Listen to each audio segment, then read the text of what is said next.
Being a freelancer is awesome, but sometimes it really sucks.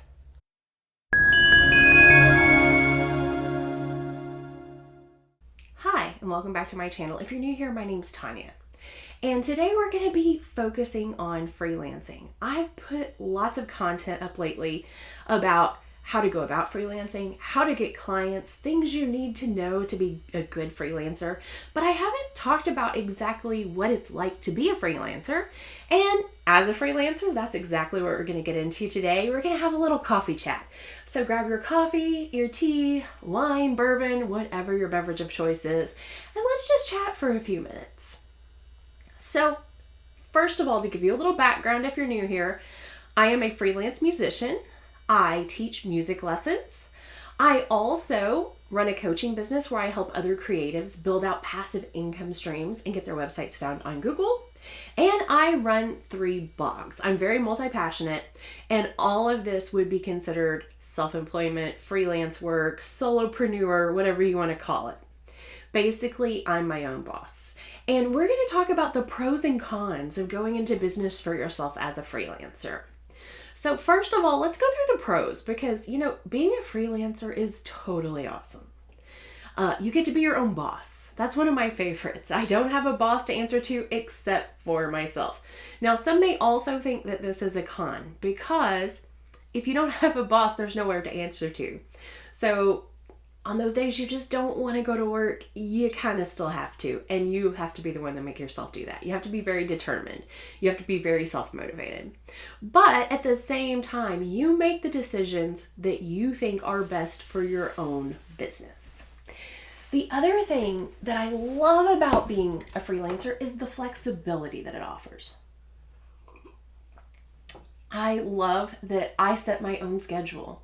I work when I am most creative. I work at the times that best suit me instead of sticking to a 9-to-5 schedule.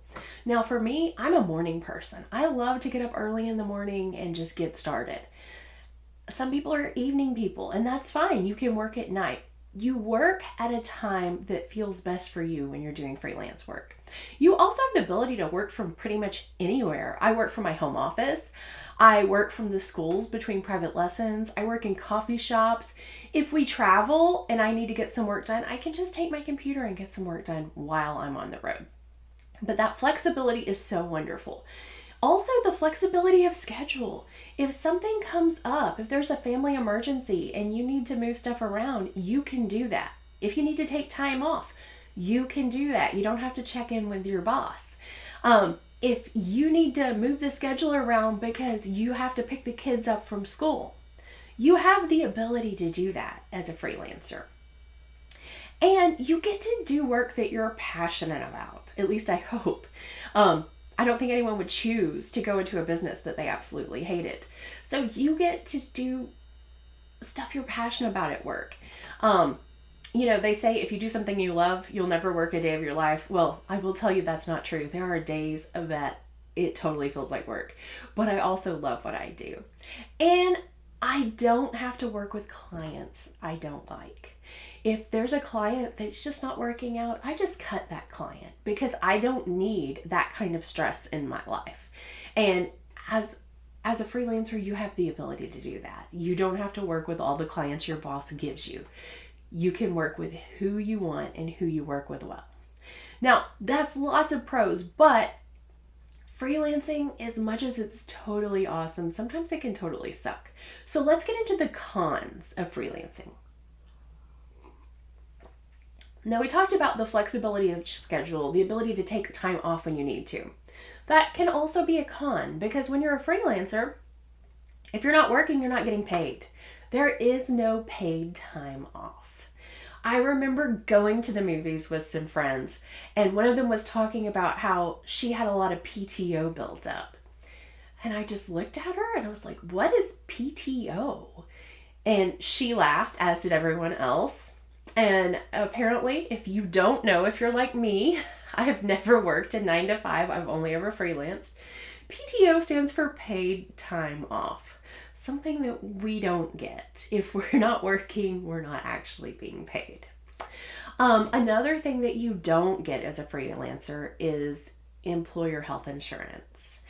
And if you're in the United States, which is where I am, that's all I know, insurance is expensive.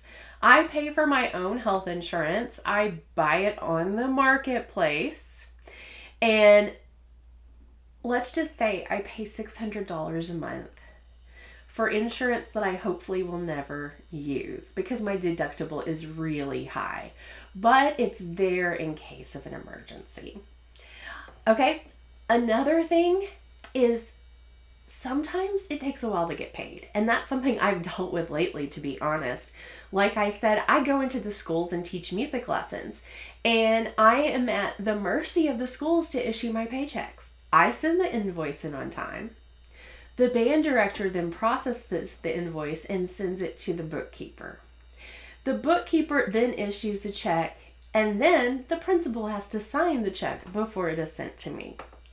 Now, that in itself is complicated, but I know one of my schools, I've had issues with my check sitting on the principal's desk for over 2 weeks, just waiting for a signature. The band director did his job, the bookkeeper did her job, and now we're waiting on the principal to sign the check so that I can actually get paid. So that is definitely one of the cons of being a freelancer, clients who just don't pay on time. And then the final con, and probably one of the biggest to being a freelancer, is taxes. I definitely need a sip of coffee to get through that one. Taxes are more, you pay more if you're self-employed. I mean, that's just it. You pay self-employment tax, and it's a lot. And most of us as freelancers don't make enough money to get the huge tax cuts that big businesses get. So you do pay a lot in taxes. And there's no one taking taxes out of your check for you, because if you're working as a freelancer, you're probably something called a 1099 contract employee, which means wherever you're working for, your school, other businesses, they contract you out and then they give you a form 1099, and it tells the IRS how much they paid you. And then it's your responsibility to pay taxes on that amount of money and to know how much you need to pay. So if you go into freelancing, I highly recommend you create a separate account. I have a second account at a second bank. That is my tax account. And I put money into that account every time I get paid. I take a percentage and I put it into that account. And I consider that like my withholding account, where I'm withholding taxes on myself. And that way, when it's time to pay my quarterly taxes, because as a freelancer, you have to pay taxes in quarterly. When I pay my quarterly taxes, I don't have to think about it. It's already there in the account and ready to go. And if I misjudged my taxes, I tend to misjudge it by over withholding on myself. But if I misjudge it and there's extra in the account, I just consider that my income tax refund and have fun with it.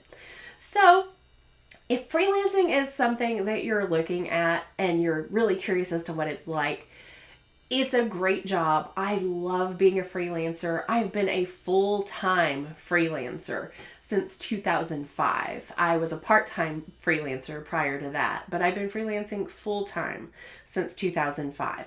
And I love it. I'm good at it. I bought my own home as a freelance musician, which a lot of people out there are like, oh, you'll never be able to own your own home if you're a musician. But that's not true. I own my own home in one of the fastest growing cities in the country. And let me tell you, property out here is insane. So happy freelancing. And until next time, peace out.